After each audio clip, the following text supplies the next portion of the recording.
মুরগের মাংস দিয়ে ভাত মেখে মুখে তুলতেই বল্টু বুঝতে পারলো মাংসে নুন কম। মনে মনে সে খুব খুশি হলো, অন্তত এইবার তার বউ স্নিগ্ধার কোনো যুক্তি থাকবে না নিজেকে বাঁচানোর জন্য।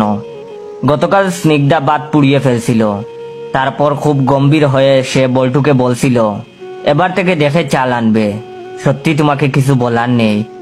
কোন দোকান থেকে যে চাল আনো? বল্টু হতভম্ব হয়ে তখন জিজ্ঞেস করছিল ভাত পুড়ে যাওয়ার সঙ্গে চালের কি সম্পর্ক।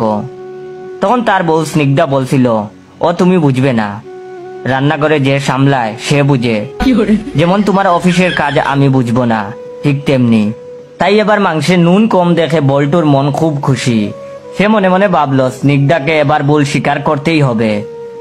বল্টু হাসি মুখে স্নিগ্ধাকে বলল মাংসটা রান্না করার পর নিজে চেখে দেখেছিলে? তখন তার বউ স্নিগ্ধা বলল না, সময় পাইনি। কেন, কিছু কম হয়েছে?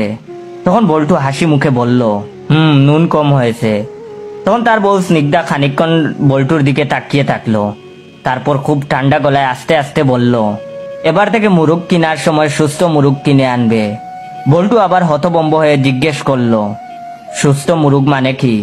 তখন তার বউ স্নিগ্ধা বলল তুমি যে মুরগ এনেছো সে হাই প্রেসারের রোগী ছিল, ডাক্তার খাবারের নুন বন্ধ করে দিয়েছিল, তাই তার মাংসে নুন পাবে কোথা থেকে?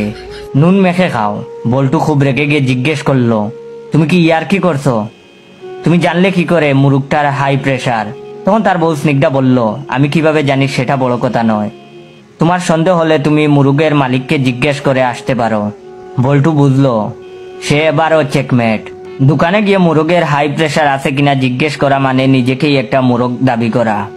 তাই আর কথা না বাড়িয়ে মাংস দিয়ে মাখা ভাতের উপর নুন ছাড়তে লাগলো। নিশ্চুপে খাওয়া শেষ করে হাত ধোয়ার সময় শুনলো তার বউ স্নিগ্ধা বলছে এরপর থেকে মুরগ কেনার আগে জিজ্ঞাসা করে নিবা মুরগটার diabetics, hypertension, pressure, uric acid এসব আছে কিনা।